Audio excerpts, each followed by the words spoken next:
Ok, alors nous allons commencer par l'enfance d'Annelise Michel. Donc, Annelise Michel avait vu le jour le 21 septembre 1952 à Liebing, en Allemagne de l'Ouest, au sein d'une famille très pieuse. Son père, Joseph, travaillait dans une scierie, mais auparavant, il avait envisagé d'entrer dans les ordres, et trois de ses tantes étaient religieuses. Donc, c'est-à-dire qu'elles croyaient en Dieu, tu vois.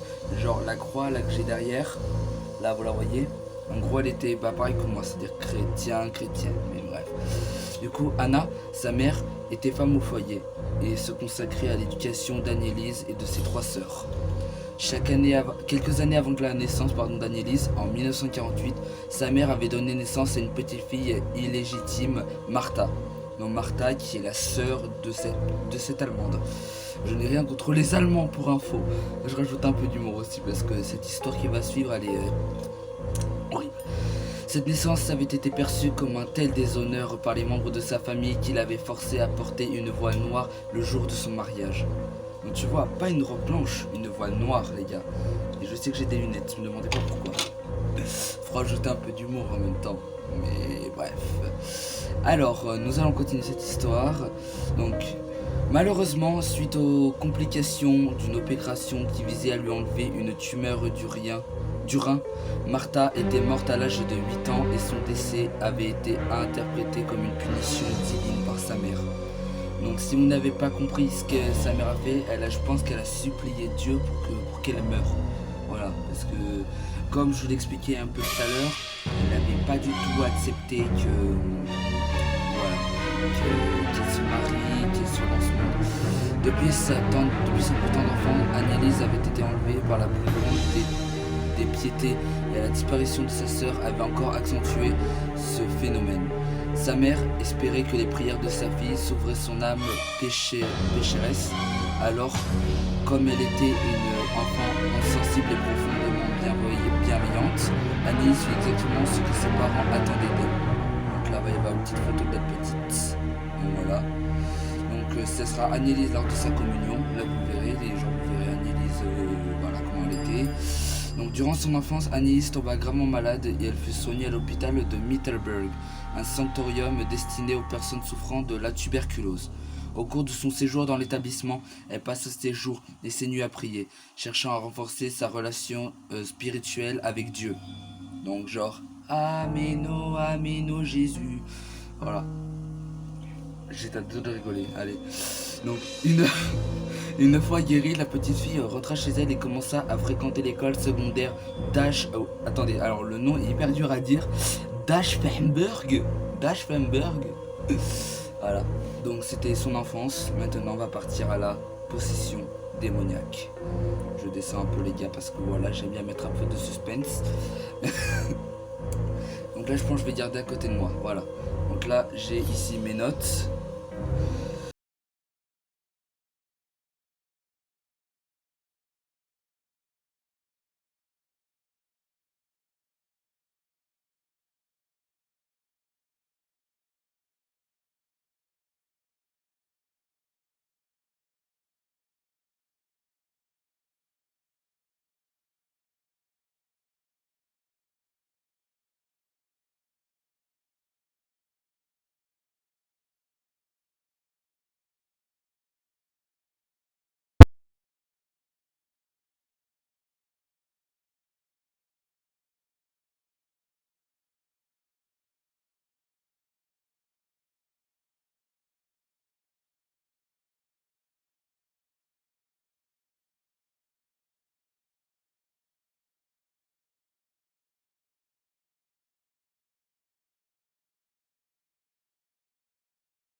parle là vraiment d'une vraie possession, une vraie bonne possession démoniaque.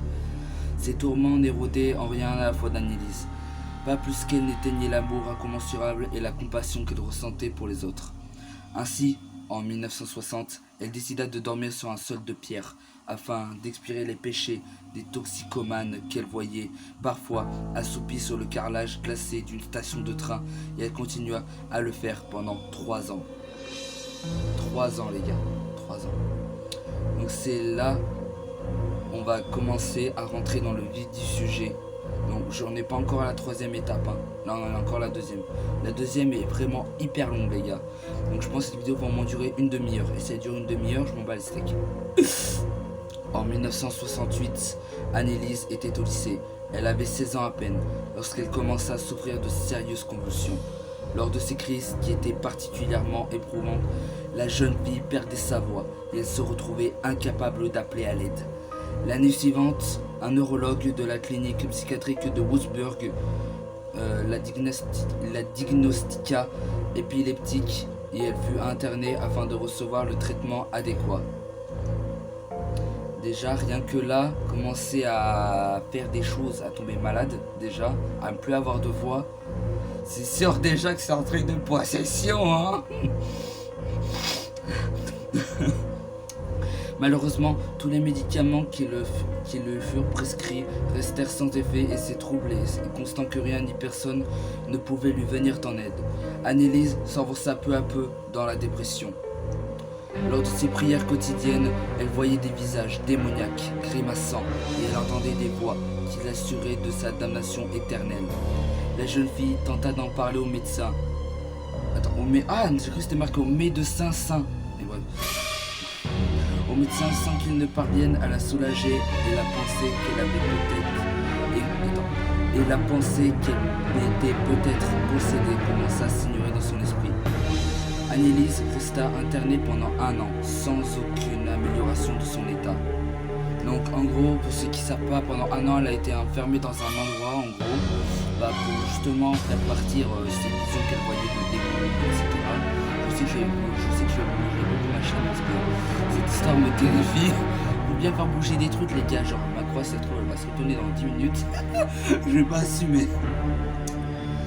Alors à sa sortie, elle termina ses études secondaires, puis comme elle voulait devenir professeure, elle intégra l'université de Wurzburg. Ses camarades la décrivaient comme une jeune fille réservée, très pieuse, et sa mère disait qu'elle aimait la vie, qu'elle était intelligente et que ses professeurs la complimentaient toujours. Voilà, donc tu connais hein. Normalement c'est des meufs hein, qui font ça. non, je déconne. Je déconne, oh. L'humour, c'est bille. Alors, en juin 1970, malgré ses différents traitements, Annelise était toujours victime de violentes convulsions. Des visages diaboliques qui apparaissaient plusieurs fois par jour, et elle entendait toujours des voix qui lui promettaient de brûler en enfer. Annelise, qui craignait maintenant les crucifixes et les objets religieux, était alors persuadée d'être possédée, et elle avait la certitude que la médecine ne pouvait plus rien pour elle. Fin de la 2e partie. Donc déjà, rien que là, ça commence à être creepy. Parce que imagine si ça t'arrive mon bro. Tu vas en Allemagne, t'as un putain de démon qui te possède. Wallah, tu fais n'importe quoi. Mais voilà, je pense que je suis le dernier à parler de cette histoire. En plus, moi je la fais en plus long parce que je rajoute un peu d'humour. Pour déteindre un peu l'atmosphère. Parce que tu vois, si je ne détends pas l'atmosphère, qu'est-ce que ça va faire? Bah, ça va faire peur. Faut détendre un peu l'atmosphère les gars. Et en plus j'ai ma croix, tu vois, juste au cas où j'ai ma croix. Mais bref. Alors, on passe à la 3e partie, l'exorcisme. Insérer une musique qui fait peur, car on ne sait jamais. Ce sera déjà depuis le début de la vidéo et c'est moi le monteur. Donc du coup, c'est moi qui fais tout. Allez. Donc partie 3, l'exorcisme. En 1973, les parents d'Annelise demandèrent à différents prêtres d'exorciser leur fille. Mais comme elle ne présentait que peu de signes formels d'une possession, comprendre une langue étrangère sans la connaître, découvrir des choses éloignées, des secrets, faire preuve d'une force inexplicable, montrer une répulsion pour les choses saintes, etc. Les ecclésiastiques leur conseillèrent de continuer à lui donner ses médicaments pendant qu'il suffirait à la guérir. Espérant qu'il découvrirait la cause de ses tourments, l'un des prêtres, le père Arnold Renz, une photo de lui maintenant pendant jusqu'à ce que je chante, voilà. Donc du coup, en royal, la jeune femme consultait de nombreux médecins et tout autant de psychiatres sans succès. Un nouveau traitement fut prescrit à Anneliese, qui commençait à avoir des idées suicidaires. Le Tegretol, un antiseptique stabilisateur de l'humeur, sans qu'aucune amélioration ne soit constatée, bien au contraire. En 1974, le père Renz examina Anneliese une nouvelle fois et constatant que son état de santé s'était encore aggravé, il accepta de pratiquer un exorcisme. Avant de procéder au rituel, elle devait demander l'autorisation à son évêque, qui là lui refusa, mais devant le désespoir de la jeune femme et celui de ses parents, le prêtre finit par céder et décida de tenter malgré tout. Le jour de l'exorcisme, le père Renz ordonna mentalement au démon de sortir du corps de la possédée, mais aussitôt Anneliese devint comme une folle et se jetant sauvagement sur lui, elle lui arracha son chapelet et le détruisit. Donc déjà, c'est la preuve comme quoi elle est possédée déjà.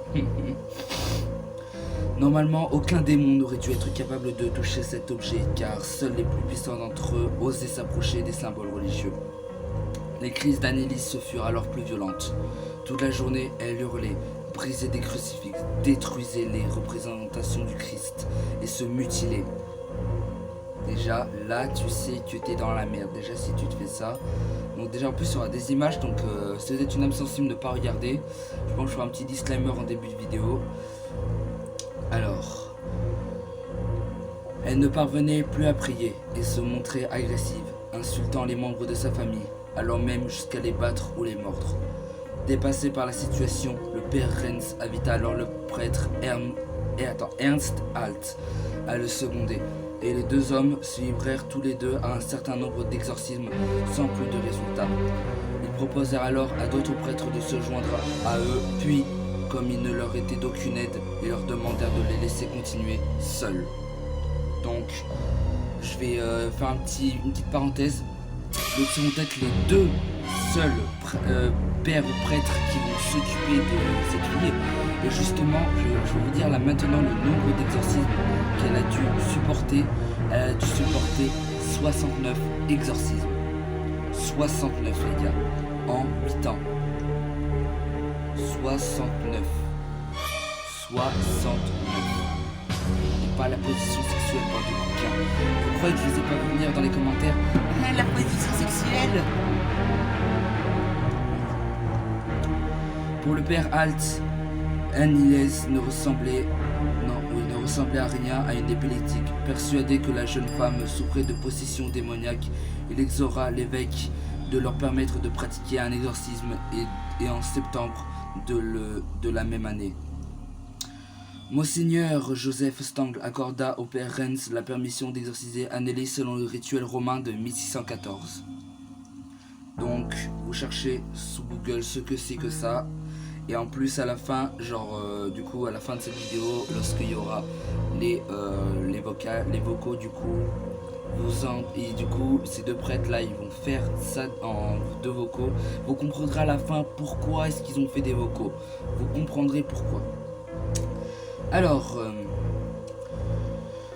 cette autorisation était particulièrement importante car elle renforçait la puissance du rituel.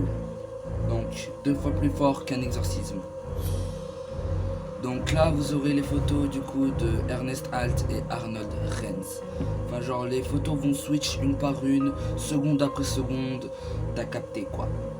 Désespérés par l'état de leur fille, les parents d'Anneliese, qui tentaient depuis des années de lui trouver un traitement médical, arrêtèrent leurs recherches, mettant tout leur espoir dans les deux prêtres. La première séance officielle d'exorcisme fut exécutée le 24 septembre à Klingenberg, ce qui fut le début d'une longue série. Ce jour-là, le père Renz effectua le rituel romain catholique classique. Et à sa grande surprise, les démons qui possédaient Anneliese commencèrent à parler d'eux-mêmes, sans y avoir été obligés ou d'avoir été provoqués. Les prêtres les interrogèrent, leur demandant leur nom et empruntant différentes voix. Les esprits maléfiques se présentèrent. Alors attention, il y aura des noms, vous connaissez peut-être, il y en a surtout un seul qui va vous choquer les gars. Et même moi quand j'ai entendu ce nom, ça m'a choqué. Alors, du coup, se trouvaient là Judas Iscariote, Néron Cain, Adolf Hitler, Valentin Fleischmann et Lucifer. Adolf Hitler, les gars, dans le corps d'une jeune fille. Possédé. Adolf Hitler. Nine. Celui qui fait Nine. Mais c'est bien sur Adolf Hitler. Allez, on continue. Ça me bute. Du coup, un prêtre franc déshonoré du XVIe siècle, dont du coup est Lucifer. Voilà, donc du coup, voilà. Puis, de manière surprenante, certains des démons commencèrent à faire des révélations. Au début, la mère d'Annelies tenta de retentir leurs propos, mais ils parlaient tellement et si vite que l'entreprise se révéla bientôt impossible. Alors, avec la permission de l'évêque, les deux prêtres entreprirent d'enregistrer les séances. À la fin de la vidéo, je vous mettrai un petit timer. Je mettrai, tu vois, des chapitres, tu vois. Genre, il y aura différents chapitres, tu vois. En gros, je vais couper, ça fera différents chapitres. Donc, du coup, voilà. J'ai tellement hâte qu'elle sorte cette vidéo. Putain, j'ai tellement hâte. Alors, afin de témoigner de l'existence et de la puissance des forces du mal, Annelies aurait voulu que les enregistrements soient rendus publics. Mais l'Église s'en empara à la fin du procès et les classa confidentiels pendant les 30 années qui suivirent. 42 heures d'exorcisme furent ainsi enregistrées, et chacun d'entre eux, elles étaient terrifiantes. À la fin, vous écouterez. Je vous dis à chaque fois, à la fin, il y a les petits vocaux qu'il y a eu. Donc je crois que ça va durer pendant 2 minutes. Je vais vous mettre les extraits, en gros, genre l'extrait, parce que il me semble qu'il y a un extrait avec tout, mais vraiment tout ce qui s'est passé. Genre, en gros, tous les cris qu'elle a fait, etc. Bref. Les démons parlaient entre eux, des horreurs des enfers, des grognements bestiaux, et se mêlaient à des gloussements rauques et des cris obscènes venaient couvrir les prières. Les séances étaient d'une telle violence qu'il fallait souvent 3 hommes pour maintenir Annelies dans son fauteuil, et parfois ils étaient même obligés de l'entraver, donc en gros de l'attacher. À certains moments, ses yeux devenaient noirs et feux, et il se remplissait de haine. La jeune femme affirmait que les démons dansaient et sautaient devant elle, qu'ils tourmentaient les prêtres, et souvent elle demandait aux ecclésiastiques s'ils les voyaient aussi, mais ils répondaient toujours par la négative. Donc genre, elle voyait littéralement un chétan, tu vois, faire tu te fais niquer, la la la. Voilà, ils étaient comme ça. Et ouais, comme ça, frère. Je te gêne pas la moto. Les gars, censé être une séance d'horreur, ça va être une séance juste de rigolade, frère. Merci. Ensuite, donc, puis brusquement, la gravité de son état s'accentua de plus en plus encore, et la jeune fille commença à déchirer ses vêtements avec une fureur extatique, léchant parfois sa propre urine et mangeant des araignées. C'est dégueulasse. Étrangement, une fois la crise passée, Annelies redevenait elle-même. Elle retrouvait une vie normale, suivant ses cours à l'université et préparant sa thèse. Parfois même, si elle semblait en pleine possession de ses esprits, certains phénomènes laissent supporter qu'elle n'était pas seule. Je vais continuer. Je sais que vous avez envie de savoir la suite, les gars. Je sais que vous êtes impatients, les gars. C'est la vidéo la plus longue de ma chaîne, là. Là, ça va être la vidéo la plus longue. Un soir au dîner, la chaise sur laquelle elle était assise fut soudainement arrachée de sous son gros fiac. Non, c'est marqué sous ses fesses. Mais voilà, moi je dis ça. L'obligeant à sauter, ce qui était un exploit vu qu'elle avait du mal à se tenir debout. À ce moment-là, revenait son père, qui rapportait avec lui 2 bouteilles remplies d'eau du robinet et d'une bouteille d'eau bénite de San Damiano. Mais à peine les avait-ils posées sur la table que la jeune femme saisit les bouteilles d'eau bénite et sans lui laisser le temps de réagir, elle les jeta sur lui. Alors, inexplicablement, la bouteille s'arrêta dans les airs, où elle resta suspendue un moment semblant hésiter sur la conduite à tenir. Puis elle commença à descendre vers le sol, flottant lentement comme une feuille au vent. À une autre occasion, Annelies frappa sur une tasse comme elle l'aurait fait sur une balle, la faisant voler à travers la pièce. La tasse atterrit sur le sol, roula à plusieurs reprises sans qu'aucune goutte d'eau qu'elle contenait ne se renverse sur le plancher. Je me recoiffe parce que là, j'en peux plus. Annelise faisait souvent bouger les tables et les chaises, et aussitôt qu'elle en voyait un, elle détruisait les chapelets. Un jour, en 1975, alors qu'elle effectuait un pèlerinage à San Diego avec Madame Thea Hein, une amie de la famille, la jeune femme se trouva incapable de passer devant une icône de Jésus-Christ, puis elle refusa de boire l'eau d'une source sacrée. À un certain moment du voyage, la jeune femme se tourna vers Madame Hein et elle lui dit « Je suis Annelise et je vais attraper votre cou et le déchirer. » Là, si j'avais une soundboard, je te jure que ça aurait été flippant. Mais voilà. Puis brusquement, elle frappa violemment la malheureuse à la tête, obligeant des témoins à intervenir pour l'arrêter. Donc déjà, quand tu fais ça, mon bro, c'est que t'es possédé. Donc si tu frappes ta mère ou ton père ou ta soeur, ou alors ta belle-soeur, ton beau-frère, ton frère, ta grand-père, ta grand-mère, bref, voilà, n'importe quoi, sache que t'es possédé, mon pote, je pense, hein, parce que c'est pas normal que tu frappes automatiquement quelqu'un, genre, tu vois, genre, si quelqu'un t'insulte, ok, tu vas le frapper, mais je sais que je perds du temps, parce qu'en même temps, je veux que la vidéo dure longtemps, pour que vous puissiez regarder jusqu'à la fin, pour que ça me fasse un maximum de vues. Ensuite, elle maltraitait ses sœurs et son petit ami Peter, les jetant violemment sur le sol ou les martyrisant pendant des heures. Peter, qui s'arrêtait souvent chez Annelise pour passer du temps avec elle, assistait à la plupart des manifestations. Souvent, elle restait silencieuse, mais parfois, elle blasphémait ou devenait brusquement enragée. Son comportement variait sans cesse, et il n'existait aucun moyen de prévenir ces crises qui pouvaient survenir à n'importe quel moment. Un jour, elle se fracassait la tête à travers une fenêtre, et le lendemain, elle priait du lever jusqu'au coucher du soleil. Parfois, la force invisible la jetait contre un mur, puis l'envoyait sur un autre, à un autre encore, etc. Ces manifestations laissaient des traces sur son corps, mais également sur son visage qui était recouvert d'ecchymose. Ses yeux étaient si enflés qu'elle pouvait à peine voir la plupart de ses dents, étant cassées d'avoir si souvent tenté de manger des pierres des murs de sa chambre. Elle était méconnaissable. Je regarde... Putain, non, quoi que je me suis peut-être trompé, c'est peut-être cette partie la plus longue. Allez, on continue. Un dimanche, Annelise et Peter décidèrent d'aller visiter un endroit éloigné, le Paradise Mill. Heureusement, pendant le trajet, l'état d'Annelise s'altéra brusquement et en descendant de voiture, tout laissant à penser qu'il ne pourrait jamais terminer la promenade comme il l'avait initialement prévu, la jeune femme n'arrivait presque plus à parler. Elle ne pouvait pas marcher, elle ne tenait pas debout sans être soutenue. Soudain, Annelise crut voir la Vierge Marie et le message que lui délivra la bouleversa. Mon cœur souffre tellement que dans d'âme, allez en enfer. Il est nécessaire de faire pertinence pour les prêtres, pour les jeunes et pour tout ton pays. Veux-tu faire pénitence pour ces âmes de sorte que tous ces gens ne souffrent pas en enfer? Peter ne vit pas la Vierge. Et pas la Vierge, genre la meuf qui a jamais baisé. Faut que j'arrête. Faut que j'arrête.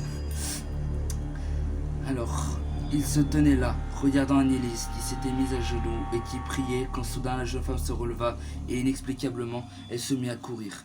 Il se rendait compte que quelque chose venait de passer car quelques instants auparavant elle ne tenait pas sur ses jambes.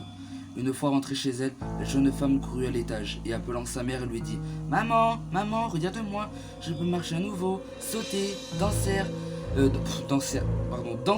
comme le titre sur ma chaîne YouTube Trippé Yaya. Tu peux aller t'abonner, tu peux aller directement écouter le son danser et toute la semaine de l'été car c'est entièrement gratuit. Je peux marcher à nouveau, sauter et danser, la mère de Dieu m'est apparue. Anna pensa d'abord que sa fille était devenue folle, puis elle comprit que ce qui lui arrivait était bien réel. Annelise expliqua alors que sa mère ce qu'il lui avait demandé la Vierge, rajoutant qu'elle avait 3 jours pour y songer, mais qu'ensuite elle devait accepter ou refuser la proposition. Anna passa le reste de sa journée aux côtés de sa fille, priant pour qu'elle refuse, mais Annelise se sentait incapable de porter cette responsabilité. « Je ne peux pas, maman, si je ne le fais pas, ce sera de ma faute si de nombreuses âmes vont en enfer.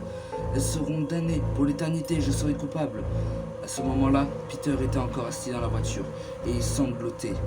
Il était resté avec la jeune femme malgré ses difficultés, la soutenant sans faillir. Si Annelise n'avait pas été dans cet état, ils se seraient mariés. Et tous les deux pensaient dès lors encore que dès que ce cauchemar serait terminé, alors ils passeraient le reste de leur vie l'un près de l'autre. Au cours des 10 mois qui venaient de s'écouler, 67 séances d'exorcisme avaient été réalisées, mais l'état d'Annelise ne cessait d'empirer. Elle était physiquement épuisée. Chaque jour, elle s'obligeait à de nombreuses génuflexions. Cette pratique était devenue une telle obsession qu'elle avait les ligaments et les genoux déchirés et ne pouvait se déplacer sans assistance. Aux alentours de Pâques, elle déclara qu'elle ne voulait plus boire et manger afin de se libérer de l'influence de Satan. Et elle parlait de mourir pour expier les fautes des jeunes rebelles. Parfois, des marques de stigmates apparaissaient sur ses pieds, puis quelques jours plus tard, sur ses mains. D'une étrange manière, les blessures sur les pieds étaient sévères, alors que celles sur les mains restaient toujours superficielles. Le 31/12/1975 était la date prévue pour le départ des démons. Elle a été révélée à Annelise par la Vierge Marie qui lui avait promis « Je viendrai les expulser ». Ce jour-là, le père Renz et le père Holt ordonnèrent aux esprits maléfiques de quitter le corps de la jeune femme, comme l'exigeait la mère de Dieu, et les démons tentèrent de retarder l'inécultable, mais leur pouvoir semblait grandement affaibli. Ils ne répondaient plus à autant de vivacité qu'auparavant. Ils grognaient faiblement, lançaient parfois quelques commentaires, mais ils étaient lents parce que presque anesthésiés. Comme il est là, coutume lors d'un exorcisme, le père Renz leur donna une phrase à dire comme signal de départ. « Je vous salue Marie, pleine de grâce, le Seigneur est avec vous. » Puis il se mit à chanter une cantique. J'ai faim en même temps, je parle de cantine, j'ai faim. Donc, cantique en compagnie du père Halt. Les deux hommes avaient fredonné 2 lignes à peine quand soudain les démons commencèrent à hurler de douleur et de terreur, et d'une horrible voix, ils s'écrièrent « Elle vient, elle arrive !» À la fin des extraits, je vous le rappelle encore une fois les amis. Leurs cris étaient si poignants, si désespérés que les cheveux des deux ecclésiastiques se hérissèrent sur leur tête, puis brusquement, ils comprirent que la Vierge était arrivée. Ils tombèrent à genoux pour la saluer. Constant leur état de faiblesse, le père Renz demanda aux démons « Lequel d'entre vous partira en premier ?» Un silence suivit la question, et après ce qui sembla être une légère réflexion, Fleischmann, le prêtre déchu, se désigna. Il expliqua qui il était et pourquoi il avait condamné aux enfers. Puis, après avoir récité la phrase convenue, il disparut. Ainsi partirent tous les démons, les uns après les autres. Et même si certains se montrèrent quelque peu récalcitrants, bientôt Agnès se fut délivrée. « Je suis complètement libre maintenant, totalement libre. C'est tellement merveilleux, totalement libre !» Bien sûr, elle était en allemand, mais moi je ne sais pas dire en allemand. On va plutôt dire la façon Hitler. Nein, nein, nein, nein, nein. Chabadar. Allez, on a presque fini la 3e partie du coup. Le père Renz s'apprêtait à... J'ai pris un accent anglais, pardon. Le père Renz s'apprêtait à remercier Dieu pour cette délivrance quand brusquement des voix s'élevèrent de la possédée qui expliquèrent qu'elle voulait partir mais qu'elle n'y était pas autorisée. À ce moment-là, les prêtres se sentirent déconcertés. La situation était inhabituelle et ils se demandaient s'ils avaient fait une erreur dans le rituel. Des années plus tard, le père Holt supposa que les démons n'avaient pas pu partir car Annelise avait accepté la proposition de la Vierge. Cependant, il n'était sûr de rien. Fin de la 3e partie. On passe à la dernière partie. Les gars, c'est parti. 4. La mort d'Annelise Michel. Au printemps 1976, Annelise souffrait d'une pneumonie et elle était dans un état épouvantable. Elle était faible, cruellement amaigrie et elle présentait de nombreuses plaies sur le corps, des échymoses, des coupures et des éraflures sur le visage et un bon nombre de dents étaient cassées. Elles étaient tourmentées en permanence. Elle n'était plus aucun répit et elle ne connaissait aucun repos. Souvent, elle refusait de manger, mais parfois elle appelait pour demander quelque chose qu'elle avait aussi vite que possible pendant qu'elle le pouvait. Les prêtres, la voyant dans cet état, demandèrent à un médecin de lui donner un médicament pour soulager sa souffrance, mais l'homme refusa, expliquant que s'il ne savait pas comment une personne possédée pourrait réagir, il n'y a pas d'injection contre le diable. Dites-moi les gars si vous flippez en ce moment, parce que quand même c'est gore. Déjà en plus avec les photos, et à la fin, mais vous allez faire des cauchemars à la fin. À la fin de cette vidéo, je sais pas dans combien de temps, mais vous allez flipper vos races. J'ai tellement hâte. Allez, Annelise avait annoncé que quelque chose allait changer en juillet. Ce fut en effet le cas. Affaiblie et fébrile, elle s'éteignit le 1er juillet pendant son sommeil. Ses parents firent alors appeler leur médecin de famille qui ne put se constater la mort de leur fille. Puis comme le voulait la loi, il en informa le bureau du procureur de la République, soulignant qu'il ne pouvait pas affirmer de bonne foi que la jeune femme était morte de cause naturelle. Annelise Michel fut enterrée aux côtés de sa sœur, Martha, dans un coin du cimetière normalement réservé aux enfants illégitimes et suicidés. Après, donc ensuite, du coup, j'ai expliqué comme ça. Donc ensuite, un procès va être, du coup, on peut dire que c'est la fin, du coup, j'ai expliqué vite fait. Donc, après cet événement, après la mort, ils vont justement lancer un procès contre les deux prêtres et les parents pour justement obligeance d'exorcisme. Donc du coup, les parents et les deux prêtres vont du coup montrer comme preuve les vocaux qu'ils ont fait des exorcismes pour prouver qu'elle était bien possédée. Donc du coup, ils leur montrent les vocaux, du coup ils sont en fin de vidéo, donc je le rappelle. Donc bien sûr, n'ayez pas peur cette nuit, dormez bien, j'espère que vous ne serez pas possédés. Et bref. Donc en plus la croix du Christ est avec vous les gars. Inch'Allah, elle sera toujours là les gars. Non pardon, je vois pas, voilà, elle sera toujours là. Il dit laissez passe bleu. Mais bref. Donc du coup, après le procès, ils furent condamnés pour 6 mois de prison. Pour obligation d'exorcisme. C'est la fin de cette vidéo. J'espère qu'elle vous aura plu. Si cette vidéo vous a plu, vous pouvez lâcher le petit pouce bleu. C'était l'histoire réelle basée sur le film L'exorcisme d'Emily Rose. Donc je sais que la vidéo dure quand même, va peut-être durer 35 minutes ou je sais pas, enfin tout dépend quand je ferai le montage. Mais la vidéo elle dure quand même pas mal de temps, ce qui est quand même super comme ça. Ça vous aurez un peu de quoi regarder pendant une petite demi-heure. Parce que pour de vrai, comme vous savez, ma passion c'est l'horreur, voilà. Et je vous raconterai peut-être d'autres histoires, mais elles seront beaucoup plus courtes. Et je pense que vous en connaisserez déjà, voilà. Mais bref, donc moi je vous dis à bientôt pour une prochaine vidéo. C'était Yaya, votre nom youtubeur préféré. Et on se retrouve pour une prochaine histoire, pour une prochaine critique, pour une prochaine critique de saga, pour une prochaine critique de film. Bref, tout ce que vous voulez. Allez, ciao et passez une bonne nuit. Et je vous laisse avec les vocaux maintenant.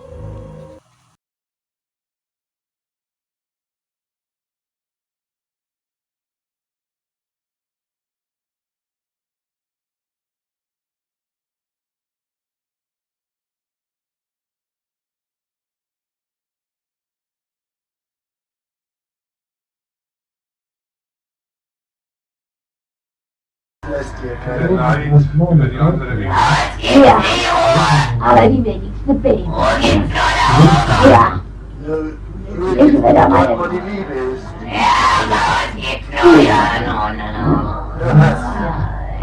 Du Hass ist, dann gibt's keine Ruhe. Nein. Und für uns gibt's nie Ruhe. Nie.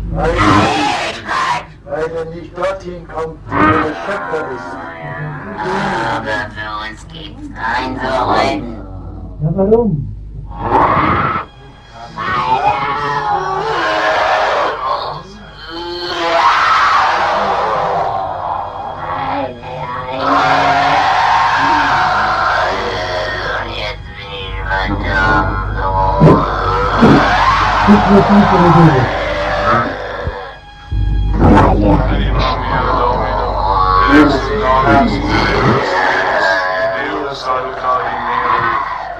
Sexy Dominitate Mancile Sue, ex Opera Generaciones, via Fezit Milion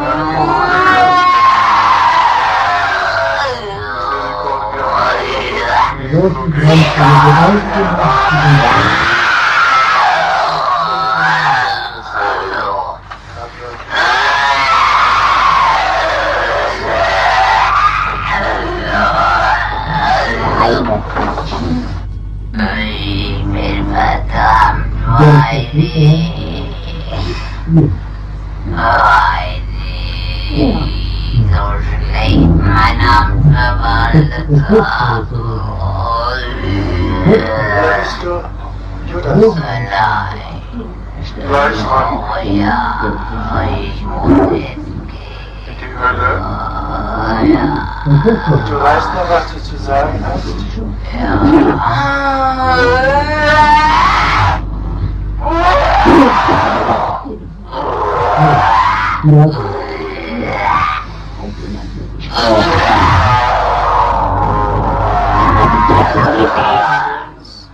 Und des Heiligen Geistes. Gottes des Heiligen Geistes.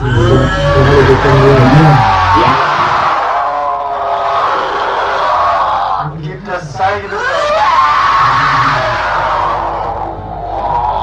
Sprich das Zeichen zum Ausfahren.